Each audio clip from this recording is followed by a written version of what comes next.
going into having two kids is just like really caused me to just surrender everything, just God has given us these beautiful babies as blessings, and it is my highest calling to take care of them, and just like seeing it as a sanctifying opportunity to be molded more into his image.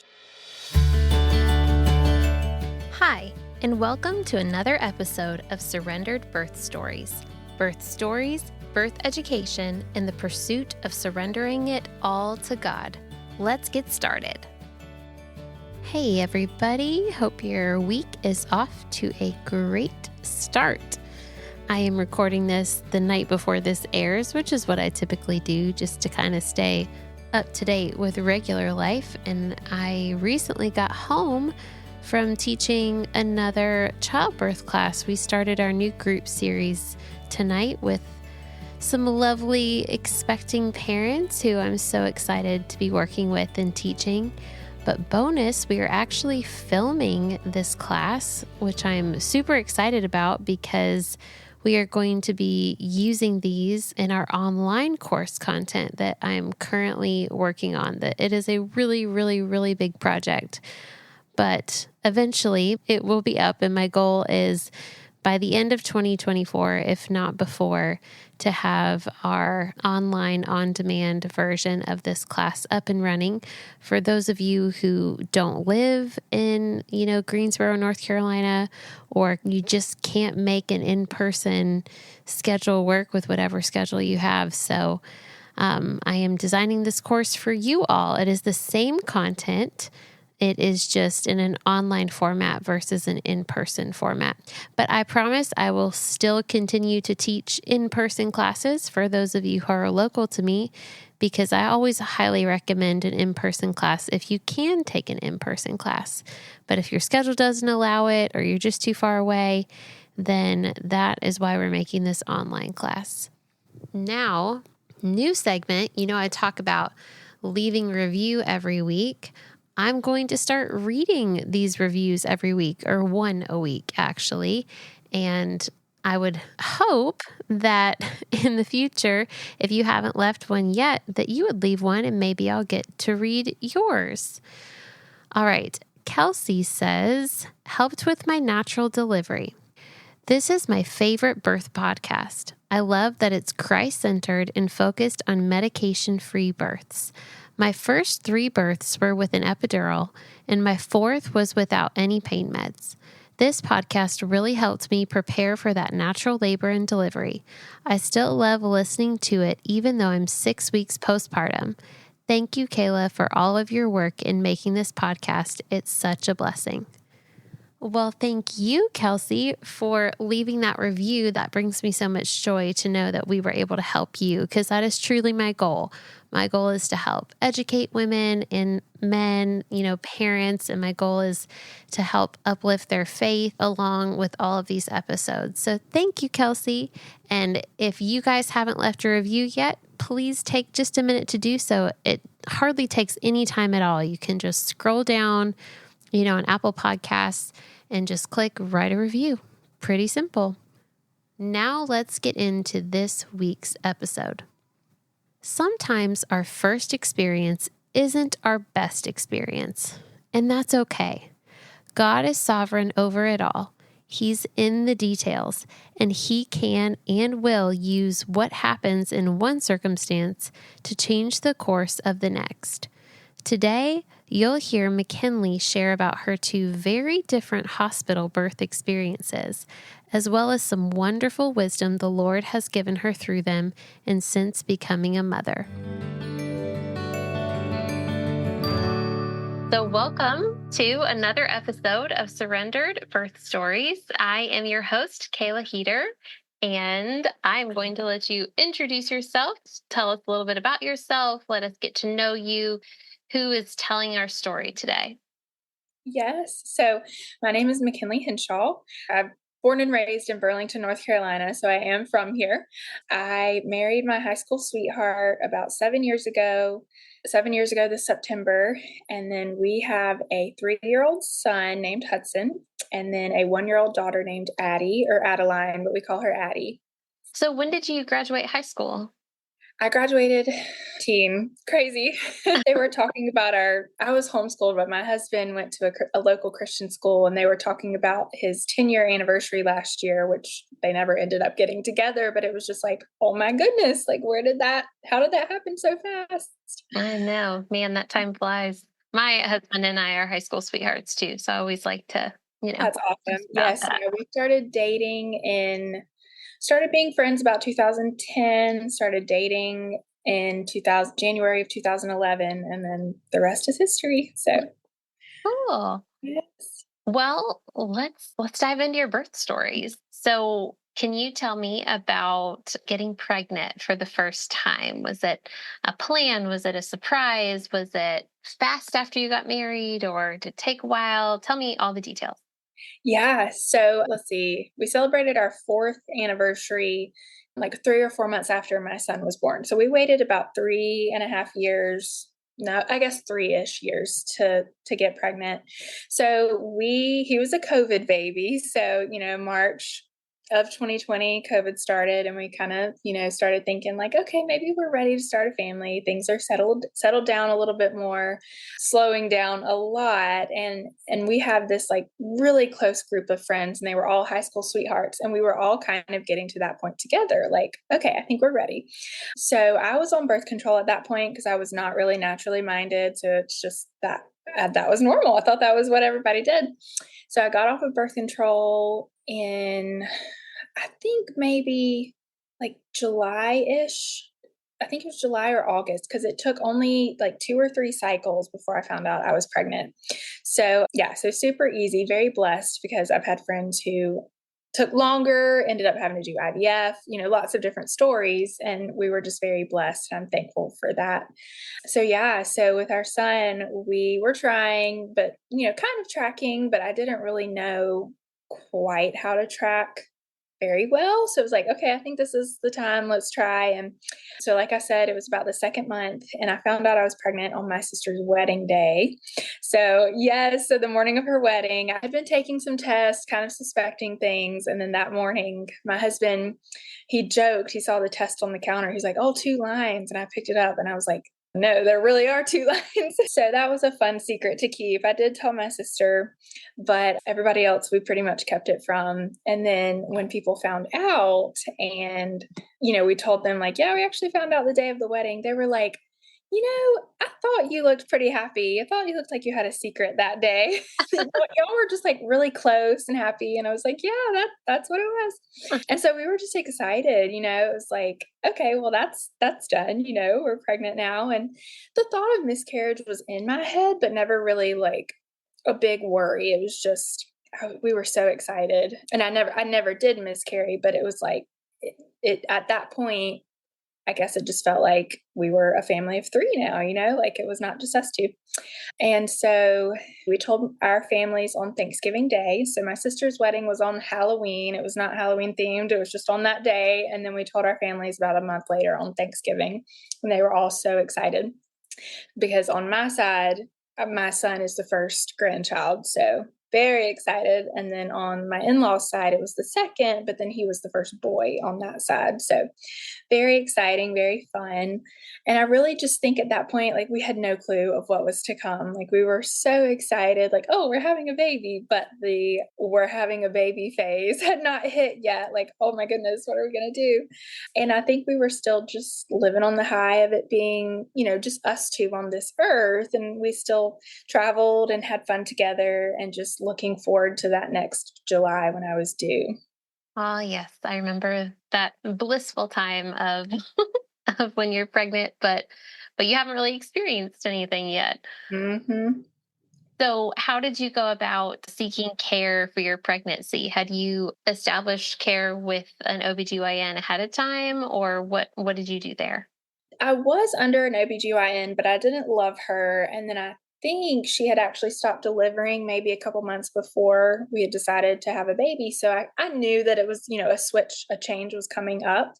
And so I just switched to a local care provider. It was a very large office, very well known. But, I had heard good things about it. They had midwives, which I knew that I did want to be under midwives more than OB at that point. I pretty much saw the midwives every once in a while. I would see a doctor, and I liked them. I did like them. I was happy with it. I didn't really know any different, but I also didn't do anything differently. Like I didn't go against anything they recommended. I did the drink, the glucola drink. I got all the vaccines while pregnant, and so everything went great with my care. And just look like talking to other people now, looking back now, this office just, if you do try to go against what they like, they do not like that. So I'm thankful for that experience, like that it did go well, that it wasn't like a bad memory while being pregnant or anything. But yeah, I just kind of went with who my friends had recommended in town and just went along with the flow. So then how did the pregnancy go? Was it pretty smooth or did you have any issues at all? It was a wonderful pregnancy. Both of mine have been great. I was nauseous, but I never threw up. I would just, every once in a while I would look at a food and be like, that doesn't sound great right now. And then I might end up eating it in the next 2 days. It would go up and down. I was working full time at that point. I had changed jobs in July of 2020. So I was working, so I'm a physical therapist assistant. I should have said that in the beginning, but I do pediatric home health. So I was going into, these parents and these kids' houses. And it was just really relieving when I could finally tell them I was pregnant, because all the moms were like, oh, let us know if we can help, or, this helped me, that helped me. And so that, I had some really good suggestions, but I was still able to work full time. I was tired, but I kind of expected that, and really no pain or anything. Like it was just a breeze, honestly. Well, what a blessing. That's great. Yes, I'm very thankful. So then going into labor, did you have a plan or an idea of how you wanted it to go or what kind of birth you wanted at all? I definitely had a birth plan. Like I had kind of thought it out, I wrote it out, but I didn't talk through it with my husband as much as I wanted to, or as much as I should have, I'll say that. And the hospital that I delivered in with my first, they did provide free doulas, so like volunteer doulas. So I was able to use one of those, but you had like one call before, and it wasn't a close relationship. They had your written birth plan, but it felt very biased toward the hospital. This doula did, like, she was just used to those doctors and the midwives' care. So yeah, so I knew I wanted a doula. I picked the one I liked. I wrote out, I would love to have a natural labor and delivery. I'd like to avoid dot dot dot, certain things. But I don't think I educated myself enough to be able to say no, or to be able to stand up for myself, or even just to be able to get my body to get through it myself. I just had no clue what was coming. And with your first, I really just, you have no clue, they can't really explain the feelings. And I will say the pain with my daughter, it was more uncomfortable, but we'll get to that. But with my son, it was painful. Like those contractions were rough. And so I just kind of threw the plan out the window and was like, let's just do what works for now. So I had desires. I'll say I had desires, but I loosely held them, which is good in some ways, but Yeah, so it wasn't something you prepared for. It was just something you yeah. thought, "Oh, that would be nice." Yeah. You hear like your body is made to do this, and women have been doing this for years, and I 100% agree with that, but you also need some more education to go along with it, or more support, or I get what you're saying because, like, yeah. when your body is made to do this and billions of women have done this for bajillions of years, like, that's how we exist. But at the same time, in the last 100 years, the culture that we've been raised in, we've in our society have been taught the opposite of that. Like Mhm. you can't do this without our Mhm. help, and you need our help, and you need our interventions, or something bad might happen. Like, so it's kind of like a whole mind shift now compared to the rest of time. It's only in the last 100 years or so that Yeah. everyone's minds have kind of shifted and morphed a little bit. Yeah. Okay, so tell us about the labor then. How did you go into labor? How far along were you? All those things. Yes. Yeah. So my first labor it was almost forced in a way. Like I wasn't induced, but I was. So I had a membrane sweep done at 39 weeks because I was just like, oh, I've heard that helps, start labor. Let's do it. I'm ready. And so I had that done. And then overnight, like I slept horribly that night. And then I was kind of uncomfortable, but I was leaking for sure. Like I just thought it was discharge. And then it just I kept filling pads and just having to pee all the time. And then I was like, this is my water. So the membrane sweep had definitely caused a leak. And so I called the office the next morning and they said, I think it was around 2 o'clock. They said, we have an appointment. You can come in then. And I was cramping, but I wasn't having consistent contractions at that point. It was just more of like a period type cramp that was just consistently there. So while she was checking me again to see what was going on, my water broke on the table in the exam room. So that was fun. My husband was there, thank goodness, but then he got the wonderful job of helping clean it up. And we saw that there was meconium in my water. So that kind of like set off some, I guess, red flags for the midwife. And she went into like overdrive at that point. So she recommended Cytotec. So they gave me like a half a dose of Cytotec. Well, I'll back up. We had just gone to the appointment because I think actually I called around lunchtime and then they said, we have a 2 o'clock. And I think we had like 30 minutes to get ready and get there. So we didn't take any bags or anything. We just went to the appointment. So they were like, well, you can go home and get your stuff, or, we can check you in and your husband can go get it. And I was like, no, I'm going to go with him. I want to stay with him. So we went home, got our bags, came back. And when we got back around, it was probably 4 at that point, they gave me half a dose or half a pill of Cytotec, which I did not realize at that point was an actual induction drug. She just told me like, oh, this will help, contractions get going more consistently since your water has broke. We don't want to, we want to get things going. And I was like, okay, sure. I'm all for that. But those Cytotec contractions they were rough. They were rough. I've never had Pitocin contractions, but to me, it sounds very similar. They were very strong, very consistent, but they were ineffective. So I labored on my own with the doula till I think about 9:30 that evening. So from about 4:30 to 9:30, I did labor naturally. And she was great. I mean, the doula did help me, get in certain positions or use the ball or get in the shower. She was really helpful at that point. And I was just tired because I had not slept the night before. I was very overwhelmed because this did not feel anything like I thought it would feel like. I don't really know what I thought it would feel like, but it didn't. It was just very surprising. I felt defeated too because actually no, it was right after I got the epidural. They checked and I was only at 4 centimeters. And so when I heard that, I was like, there is no way I could have kept going all the way to 10 centimeters, and I probably could have, but in that moment, I felt very defeated. But I was at peace with getting the epidural at that point. It was actually a man that we went to church with that did that. So it was kind of funny when he walked in and he was just like, hi, it's me. But he gave me a great one. And I tried to sleep at that point, but I got the shakes really bad. So I would watch my husband and my doula sleep, and I was laying there just violently shaking. And I'm like, this is not fair. Like, I'm the one in labor here, but I'm glad they slept. So they gave me the epidural around 10 p.m. And then about 4:30 in the morning, I was having a lot of pressure. So I told the midwife and she checked me, and no, it was the nurse. The nurse checked me and she said, let's do a couple practice pushes, kind of see where we are. So I did a couple and she's like, okay, I think we're good to bring the midwife in. So that was about 4:30 when the midwife came in. So with her, I did a few more practice pushes, but I was in the bed on my back, like in a terrible position.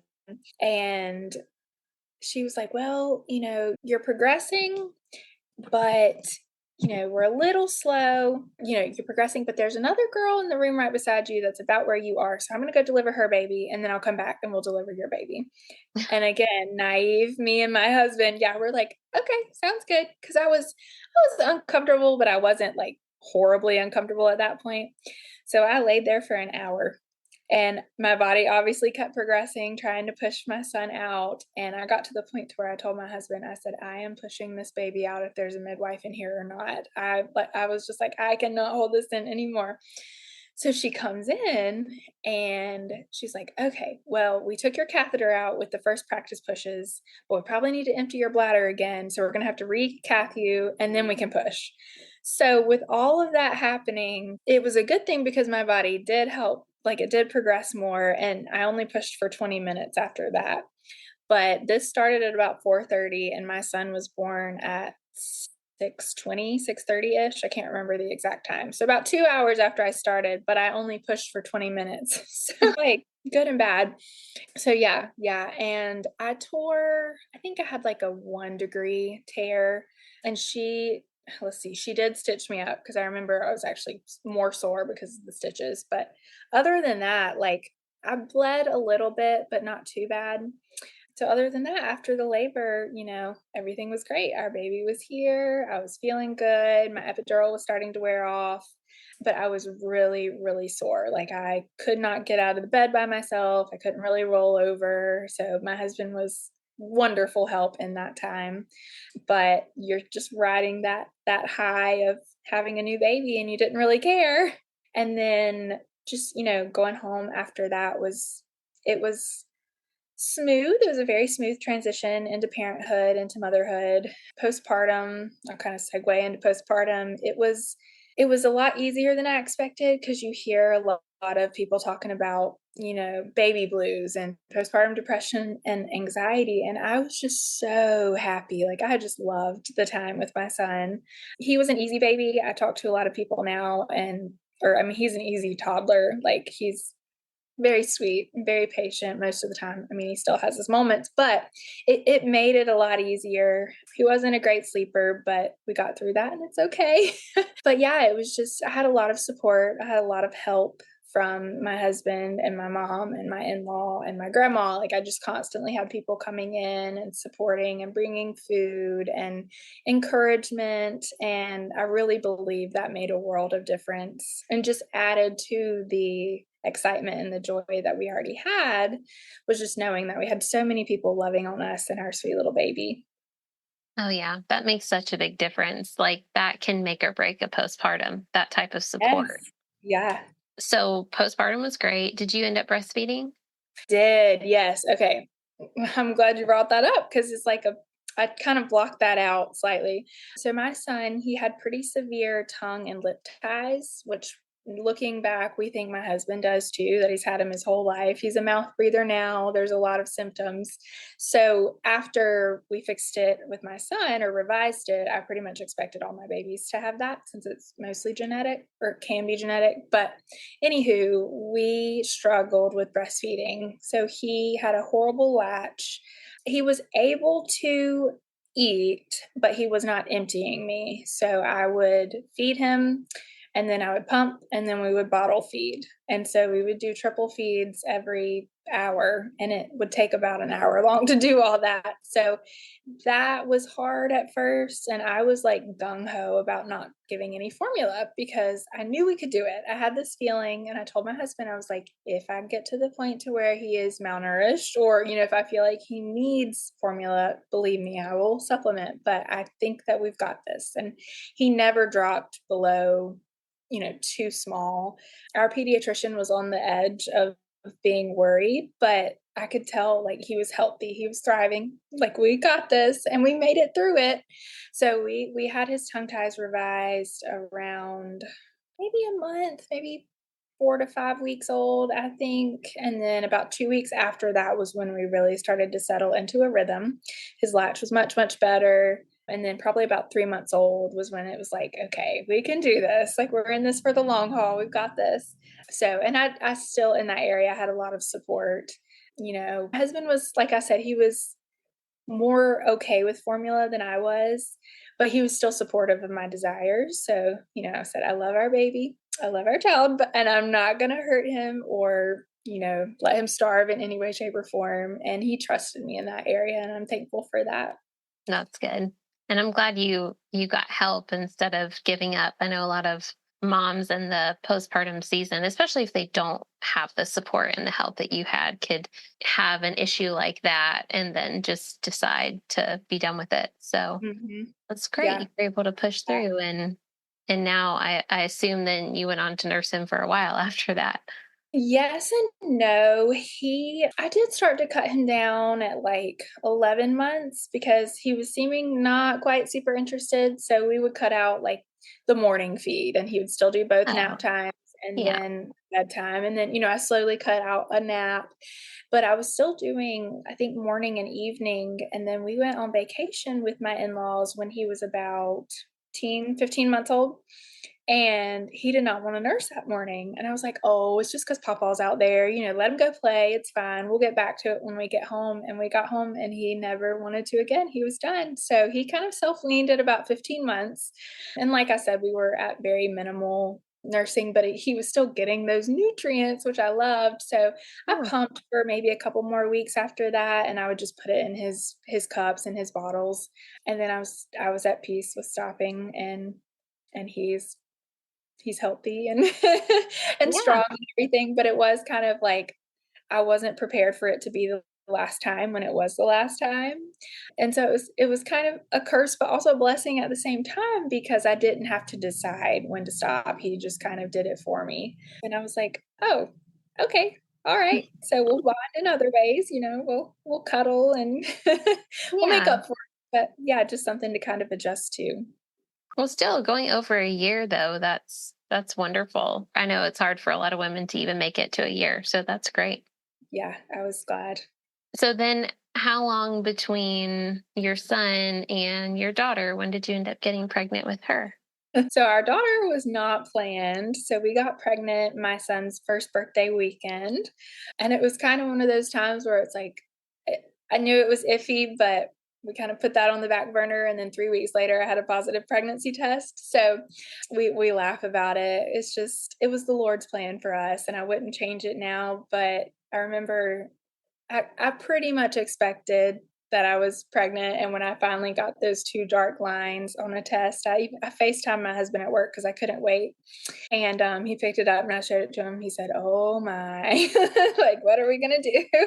And at that time, we were living in a tiny little, technically 1 bed, 1 bath house. There was another bedroom, it just didn't have a closet, so we didn't have much storage. It was 980 square feet total, and I loved it. It was so fun and so close, but then it's like, "Okay, how are 4 people gonna fit in here?" And we did it. We stayed there for about 3 months, but yeah, so they ended up being 21 months apart when my daughter was born, which it was nice because my son, he just that was the new normal, he kind of looked at her funny when we brought her home, and then he wanted to go play with one of the balloons that someone had given us. Like it was just okay, she's here. This is life, and I think he's adjusted really well to her. So while I don't want to have another one so close together, because then that would be 3 kids at that young age, I think the 2 at the 21-month age difference, I think it really was a good time, a good transition.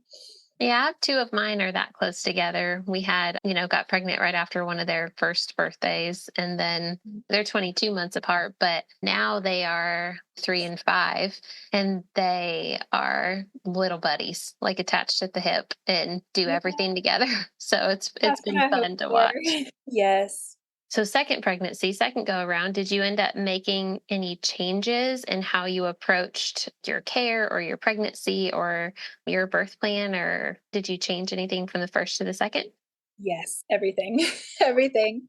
I think, coming into motherhood, I started to see just the effect of over the counter medications and the effect of vaccines and just all the things that is just normal to this day and age. I started to realize, like, okay, that's probably not good. That's probably not normal. And I mean, all the way down to our food. Like, we just really revamped our house. We ate healthy before, but, like now I try to avoid seed oils and try to eat mostly organic and all that. So I really just made a 180. My husband has just been holding on for dear life. So yeah, so when I found out I was pregnant with my daughter, I knew just from my first birth experience. It traumatized me. It did. I didn't really realize it until later, or I just didn't have peace with it. And I knew I just wanted a different experience. And I was a lot more natural at that point. Can I ask why? Like, what about that experience? What made it not feel peaceful? Like, what about it did you not feel good about? Yeah, yeah. I think it's my personality. I am very I love list minded, I guess is the word. And so I really wanted to stick with my birth plan, but I just kind of blew it off in the moment. But once I got through all that, I was like, why did you do that? Like you should have stuck with it. Like you could have, or you should have, and or you should have spoken up for yourself or gotten, a better deal. Just a lot of shoulds putting on myself. Mm. And I think the whole like laying there for an hour not pushing, I think that really did kind of give me some PTSD of just like, oh my goodness. And so I knew I wanted to be more in control of my second birth, or just more like heard and cared for rather than this is what you've got to do. So yeah, that's kind of why I knew I wanted to switch. And then on top of my just like shift to more of a natural lifestyle led me to changing offices. So I decided to change to another midwife based office that I had just heard amazing things about, that they would listen to your desires and your concerns, and they would let you decline certain things or do more natural options, and were just very caring and very personal. And so I switched to them, and I will never go back anywhere else. I love this office. And they were just wonderful, the midwives there from the first. I mean, I told them my birth story, and they kind of all were like, yeah, that probably should not have happened, at least the laying there for an hour, and also the rushing the cytotech. They said, we would have let you wait a little bit longer. There was meconium, but you could have waited a little longer before you tried to force contractions. And it was just a breath of fresh air to hear that without them saying like, no, I think that was right. You were wrong. So I was just grateful for their concern and their care during the whole pregnancy. And they were just excited when I would bring my son in with me. Like it was just a great practice. But yeah, so I kind of changed entirely from the first to the second. You said already that you had, really smooth pregnancies. So then how far along were you? Because I know last time you were 39 weeks when they sweeped you and your water broke. But Yes. how far along were you this time? How did labor start this time? Yes. So, yeah, I had it in my mind that I wanted to let labor happen on its own. And, I was like, oh, we've got this. And then you get to that 38, 39-week mark, and you're like, oh no, do I have this? But I still stuck with it. And what really helped was the office I was at. They don't do cervical checks until 40 weeks. So that helped me get there. But I went to 41 weeks on the day, or she was born the like early morning afters on 41 weeks in one day. So that last week, technically that last 2 weeks, which is pretty much, I think I was 39 weeks, 3 days with my son. So about a week and a half longer than I had done before. That was tough because it's like, for some reason I had in my head that my daughter was going to come early since my son did, because I would just block out the fact that like he was basically induced, or I was induced. So he basically was forced to come early. So yes, I went to 41 weeks, and I had prodromal labor starting from, think about 39 weeks, 39 and a half. And so you get excited and you're like, oh, this is it. And then it just stops. And so I had that about 2 or 3 times. I was doing the mile circuit. I was doing everything to try to keep it going, and just wasn't time. My body wasn't ready. So the morning of 41 weeks, I had an appointment, and I had been having some feelings, and I was like, okay, I'm pretty sure these are contractions, but they were variable. It was just like, I was feeling something, but not really painful at that point. And they did an ultrasound that day just to make sure everything was good, and I still had plenty of fluid and everything, and we could actually see a tiny little tuft of hair at the back of my daughter's head. And so I knew she was going to have hair, which was really exciting, but then come to find out it was really only in that spot, like just at the very back. But so at that appointment, I did let them do a membrane sweep. We talked through it I was just scared that, I was going to force labor again when it wasn't supposed to start, or I was going to, break my water too early without consistent contractions. And my midwife, we discussed the pros and the cons. My husband was there, and we all kind of came to the decision that, she's ready. My body is probably ready. And oh, and that morning I had lost my mucus plug. So all of that combined really okay, we're good. Let's do this. So we did the membrane sweep at about, I want to say that was around lunchtime. So on the way home, I started to get a little bit more uncomfortable. My husband went back to work. I took my son home, put him down for a nap. And then around 2 or 3 that afternoon, I knew that this was it. Like things were getting a little bit more consistent. It was still slow, but getting more consistent. And so I just kind of labored in my living room, labored on the ball, did lots of stretches. Leading up to this pregnancy, I had done a ton of stretching with breathing practice and praying through that, just praying for the Lord to bless this labor and delivery and this birth, and just, let it work out to where we can get my son to my mom's and not have to wake her up or not have to wake him up or anything. And it all just fell together so perfectly. So I would, pray and labor, and let's see, my husband decided to come home about 4 o'clock, I think. And he really didn't know that it was the real thing, or that it was even going as fast as it was, because he loves to hunt. So he works on like his deer fields and his dove fields. And he said, "Can I go work on my fields tonight?" And I texted back, I said, "Are you joking?" and, and at that point he was like, "I should probably go home." So he came home a little early, and we still labored at home for a while. I have just wonderful memories of sitting in the living room. It was a sunny April. We went out in the yard and walked around, looked at our chickens. My son was riding around on the lawnmower with his dad. And just that day is just, this birth was just so redeeming. That whole day was redeeming. So then we called my midwife around, I think it was about 6 p.m. And at that point, I was having like minute-long contractions every 3 to 4 minutes. Like they were close, but not alarmingly close. And we lived about 25 minutes away from the hospital, so we knew we had that drive as well. Were you going back to the same hospital? No, I changed hospitals as well.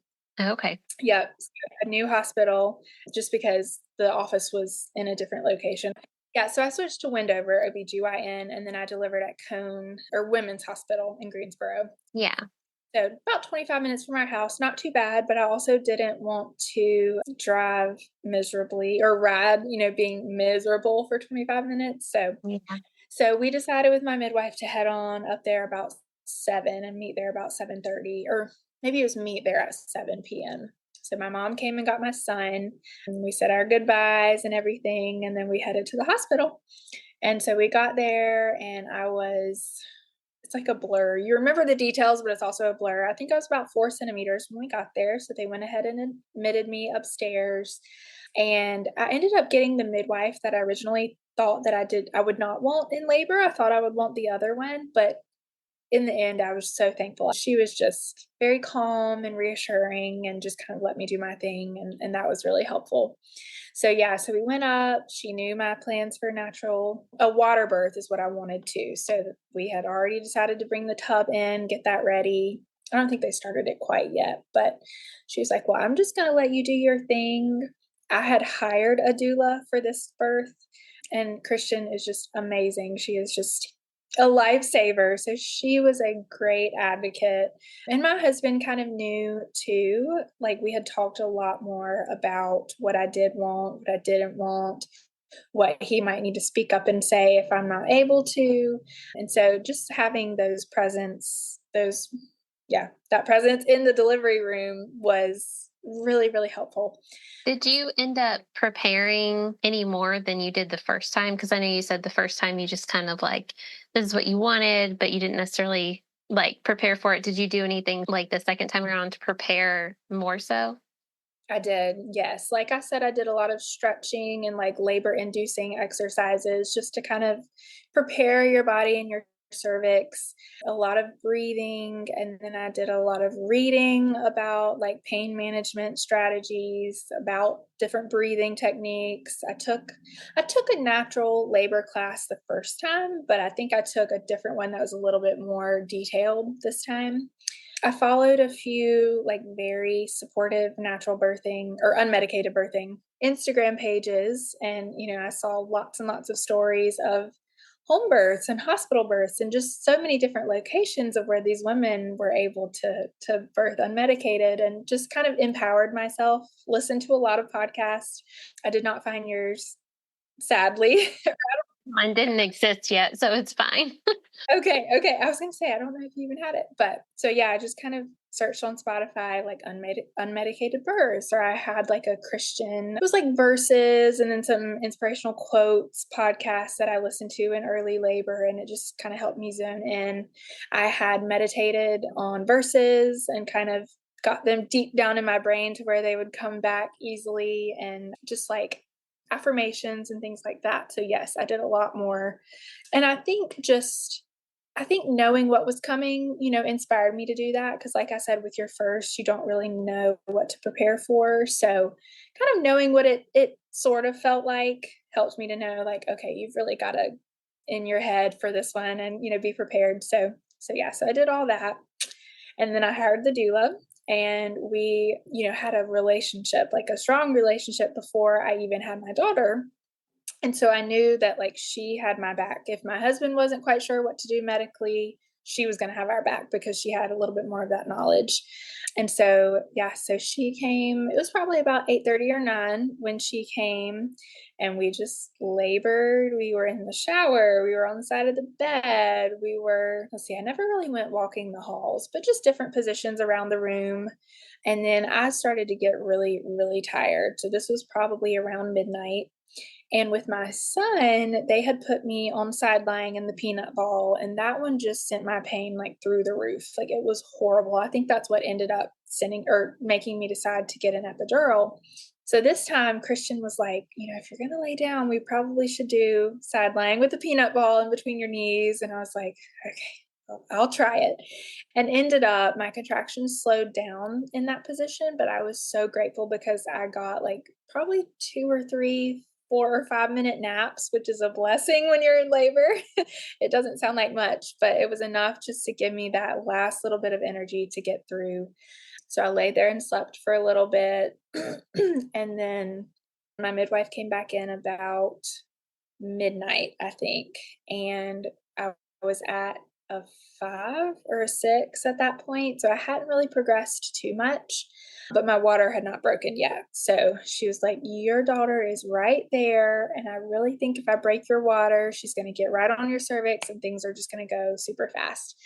But with my last experience of breaking my water, I was still very hesitant. So again, we weighed pros and cons and talked through it and decided to let her break my water about midnight. So they filled the pool up so it would be warm and ready for me to go straight in the pool, or not the pool, the tub. And so she broke my water about 12:30, I think, by the time we had set everything up. And then I went straight into the tub. And it was so funny. They kept saying, it's going to go quickly. It's going to go quickly. And then finally I was like, how quickly is quickly? And Christian said, probably an hour or two. And I was like, that is not quickly. I was like, I'm expecting like 30 minutes. But, looking back now, it really did kind of feel like 30 minutes, but it also felt like an eternity. But, that was quickly to them. 2 hours was fast. But yeah, so about 12:30, I got in the tub, and things did start to go pretty fast. So I went from a 6, went through transition in the tub, and was at a 10 and started pushing at like 150. So in the grand scheme of things, it was fast. And so, yeah, so I was feeling a lot of pressure, but I was still able to get through my contractions. I had started vocalizing probably about the time, like right before they broke my water. So they could tell, we're getting somewhere. And so once we were in the tub, things were intense, but I was still able to make it through. And I was feeling quite a bit of pressure. And Christian my doula was like, well, let's do a couple practice pushes just to see. But the midwife wasn't even there yet. Or I think she kind of wanted to see, like, was it really the pressure of needing to push, or was it just contraction pressure? Because I didn't quite know the difference since I hadn't experienced it. So I started pushing, and that just set off like a chain of events. Like your practice pushing with Christian, you mean? You started pushing? Yes. Okay. So my practice pushing set off my body like, oh, time to push. Okay, let's do this. And honestly, that was something that I had prayed for, was the FER. I think that's Hmm. what it is, fetal Yeah. ejection. And or just like, I was like, that would be cool to experience. And I really think that's what happened, because it she didn't come out instantly, but it was like a matter of 10 minutes and two pushes that she was out. And I don't feel like I did much. I think my body did a lot of it. But yeah, at that point I start like roaring, like the primal sounds that come out of nowhere. You don't really understand. And my midwife heard me and came in, and so yeah, so that was about 1:50, and then my daughter was born at 2:05. So it was just a whirlwind, and then after that you're just riding the oxytocin high of just like, oh my goodness. And I remember I have the videos, but I also remember sitting there and just being like, wow, what was that? Like, I did that. Wow. So it's just really empowering, and for my husband, like he has said, it's just hard to watch someone you love in pain, knowing it's for a good cause. But so for it to happen that quickly too, I think was good for him to kind of be like, okay, we made it, we did this. And so, yeah. And my daughter had dark hair, like all around, but then this one, like, we called her a little bird, this one piece that stuck up in the back. And she just laid on my chest and just stared at us and was just the most peaceful, happy little thing. And my placenta did come very quickly, because I was starting to feel like stinging again. Just with everything going on, it didn't even occur to me that that was my placenta. So the midwife was like, yeah, let's, get that out and you'll be more comfortable. But I ended up bleeding quite a bit with that birth, to where I made it to the bed, but then after that I was getting a little loopy, and I tried to sit up one time and almost passed out. So I had to get an IV at that point. Of just fluids? Just fluids, not blood transfusion, just fluids. And with that I felt much better. But yeah. Yeah, I'm always amazed at moms who I've yet to have a water birth, by the way, but I'm always amazed when they just like get up from the tub and like walk to the bed, because I know for me, I've had all my babies like in a bed, more or less, or very, very close to the bed. So Mhm. anytime I get up for the first time after I have the baby and walk, and it doesn't matter if it's been an hour or 5 minutes, I am always so woozy and like dizzy and like see the black spots like every single time. I'm like, whoa, I'm not ready for this. But it's like every time that happens to me. So I'm amazed when women like get up from the tub and walk to the bed. And Yeah. so I totally get what you're saying there. Yeah. I will say I had a lot of help, because I was bleeding a lot at that point, and I think they wanted me out of the tub so they could kind of see what was going Measure on. it. Yep, yep. So, I Because in mean, the tub, it always makes it look like a lot because of the yes, water. yes. Yeah, it was, like, instantly red, yeah. So, yeah, I had my husband hold on one side, somebody else had the baby, obviously, because like you said, I did not feel comfortable carrying her. Like, I was able to keep myself up, and then somebody holding a towel underneath, like, yeah, a lot Mhm. of help. But I did make it back to the bed. I think they do need a better tub that you don't have to, like, climb up and over to get Oh, yeah. like, this is not a great system. But yeah, so I got an IV of fluids after that, which I took evening primrose oil with both of my pregnancies, but then now I've learned that that can cause, like, blood thinning or hemorrhage. And so I'm not gonna take it if we have another, and just see if that's what caused it. It could just be my body that does that after birth, and next time I'll say, "Hey, might need to have an IV handy." But after that, I was good. But yeah, the postpartum this time around, like, I didn't tear any, so no stitching. And then she did come out quickly, but I really was not sore at all. Like, I was able to get up and take care of her that whole next night. My husband slept most of the night, which I would have woken him if I needed to, but he was able to sleep. And so I was grateful for that, just feeling better. I was very, very tired, like very weak, or I would just fatigue very quickly because I did lose all that blood. And it took me probably 3 to 5 months get back to where I felt like I could even walk up a flight of stairs without getting short of breath. But, we kinda talked about it at the partum visits and everything, and we kinda came to the decision that my body was gonna replenish the blood I lost, and, I had also just had a baby too, so I didn't do anything about it, but I will say that it knocked out my energy for a while. Well, also, not sleeping probably did not help. Yes. I know, my husband, he said, "Why has both of our babies been born, in the middle of the night? Because then you start off, with a new baby or with another baby already exhausted." And I'm like, "Yeah, it's just how we are." It's when a lot of babies decide to come is in the middle of the night.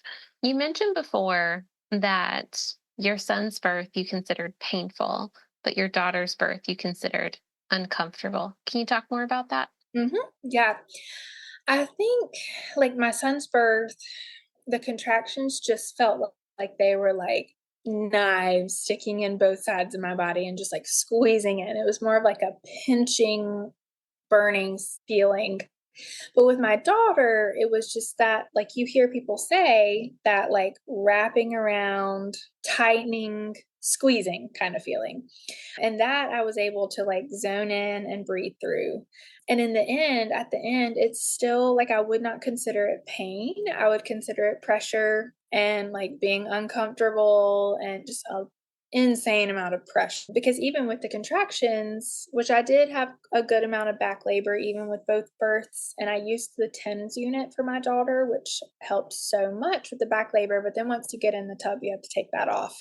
So that's really where I felt that pressure in my low back, and it was like my low back and my butt area was where I felt all that pressure, but it was still just like, okay, I've got to breathe through this pressure, but never really like that like knife feeling with my son.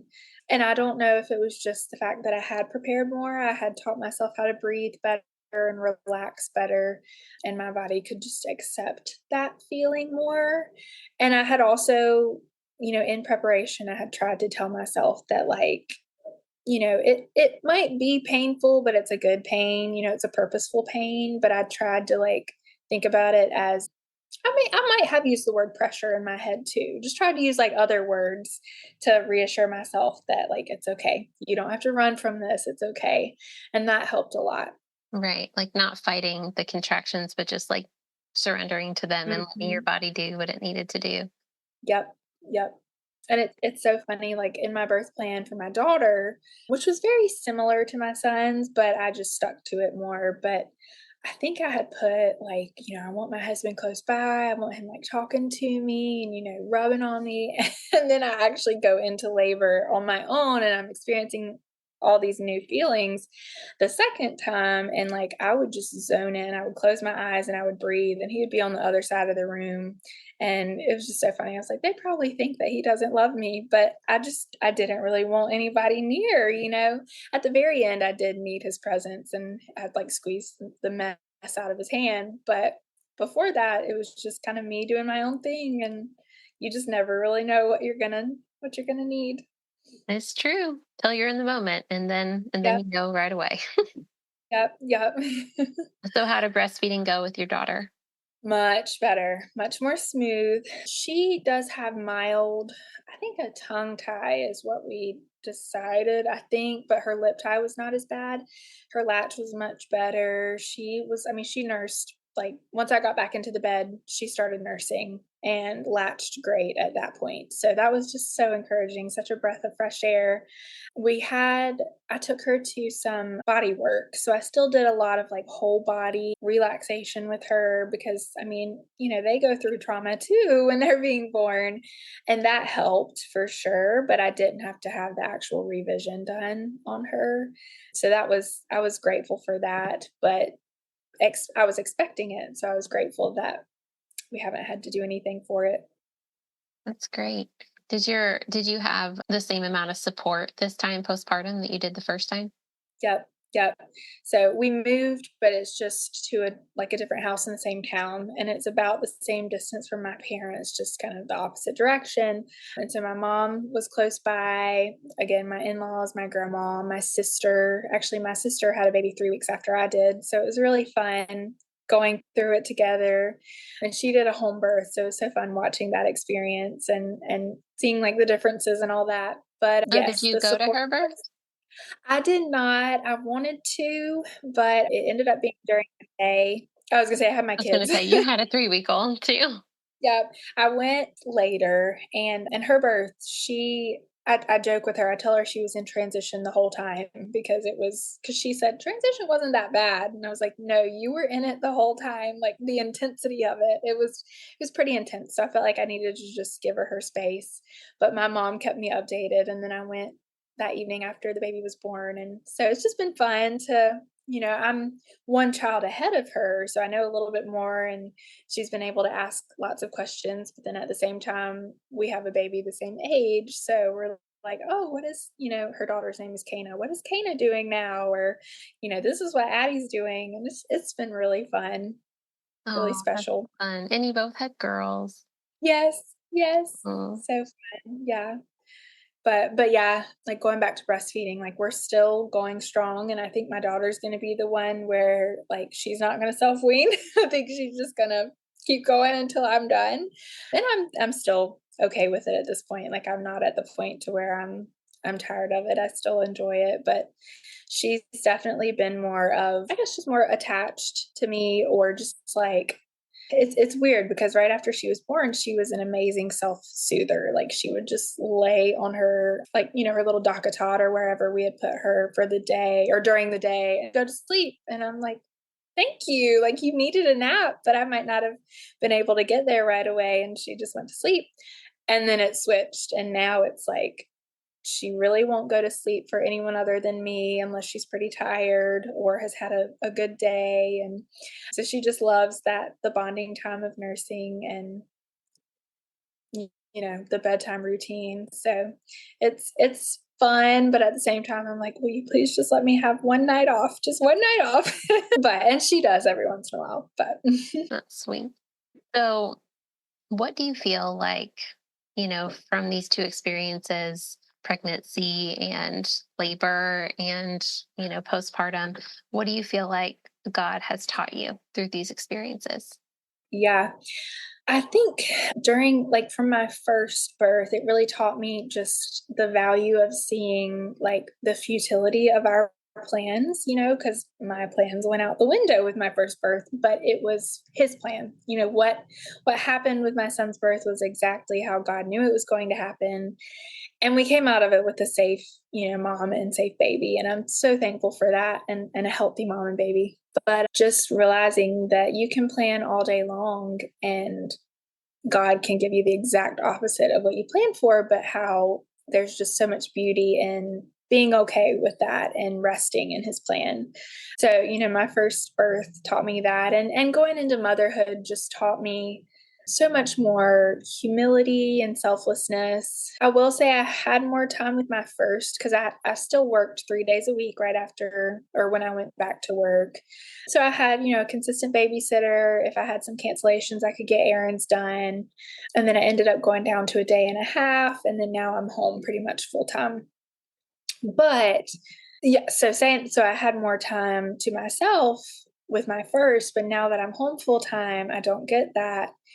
And I love being home, don't get me wrong. Like I would not trade it for the world, but going into having two kids is just like really caused me to just surrender everything.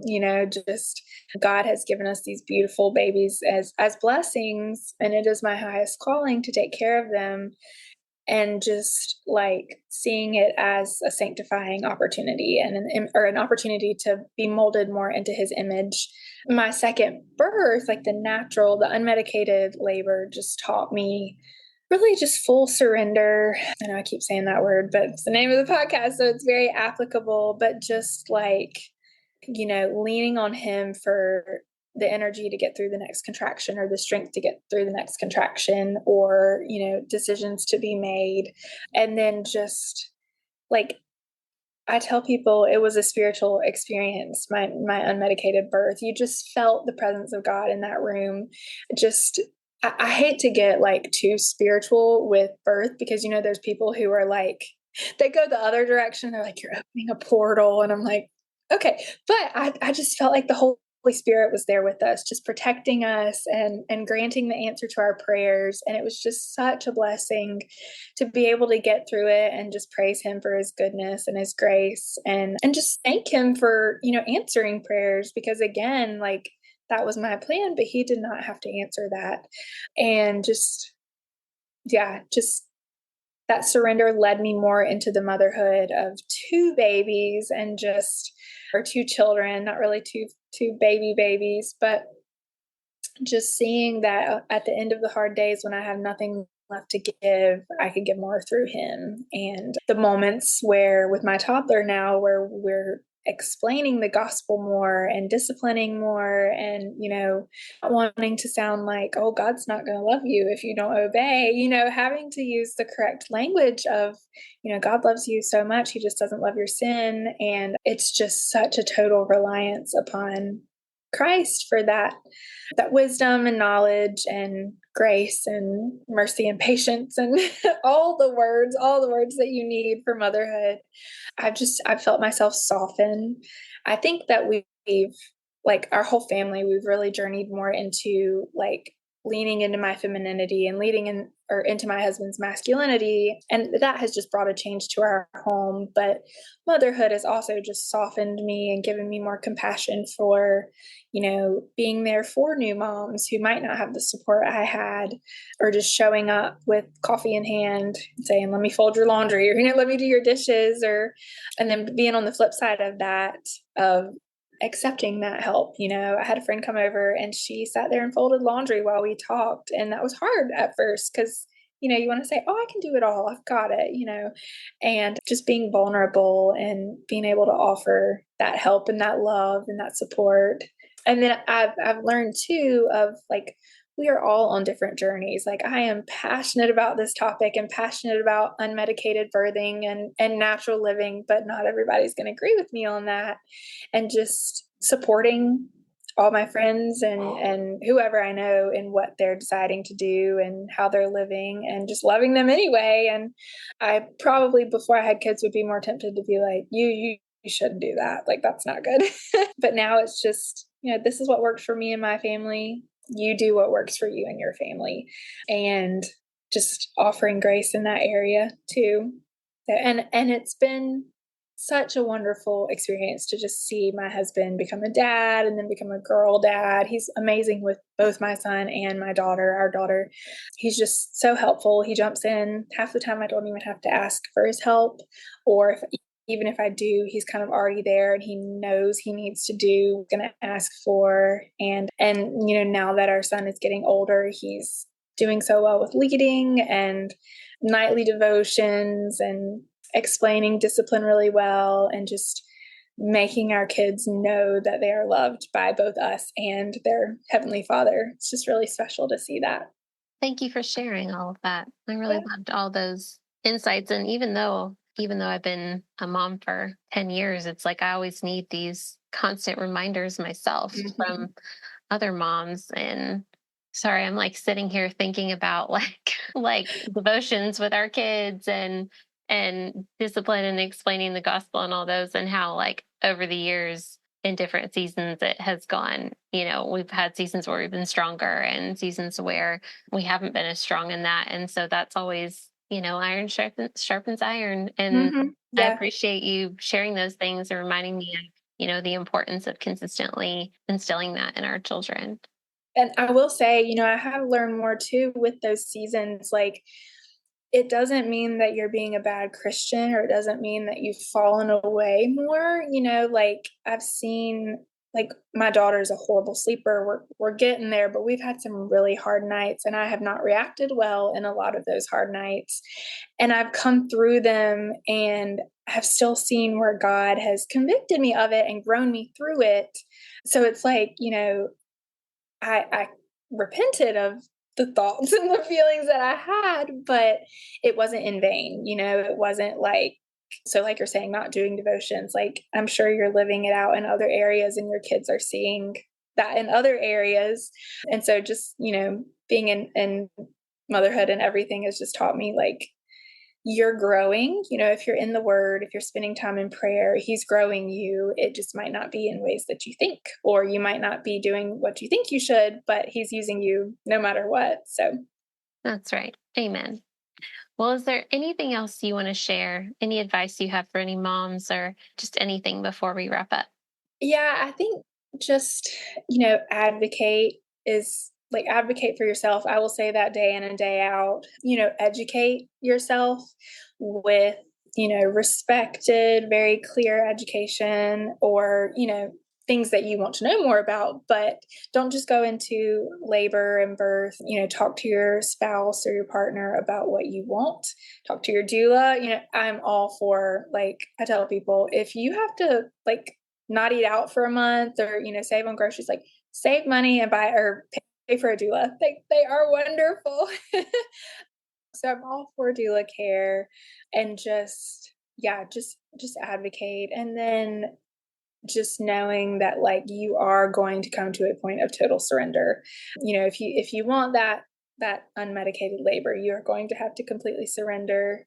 And that it does take preparation. I think, at least for me, I don't think I could have gone into it the second time without all the preparation I did. And then just motherhood, ask for help, seek out help, advice, wisdom from younger and older people. The older women are supposed to teach the younger women, but then younger women might have different perspectives that we might be so busy we can't see. And yeah, just don't be afraid to ask for help. Don't be afraid to speak out if you need support or like even mental support. Don't be afraid to say, I'm not doing well, because I've done that to my husband many times. I've done that to friends many times. Therapy is a wonderful, biblical counseling is a wonderful option. And I don't think that I would be who I am without all the support I've received.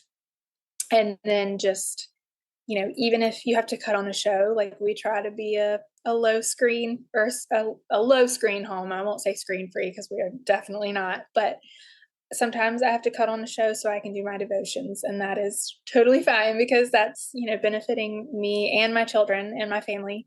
And I'll say, like, just popped in my head on the side of marriage, like marriage and specifically like having kids together, just like softening into my femininity and just leaning into my husband's masculinity has just opened up so much, like just growth and like companionship and joy, to where the hard times don't feel as hard because we're in it together, or the decisions he make just like, okay, that's your decision. All right. I'm not going to buck up against that. And I've seen couples who, the wife does not have that support from the husband or the dad. And I've seen the effects on the other side. And it's just like, we just have settled into this comfort of knowing like that person loves me, like that person is in this for the long haul with me.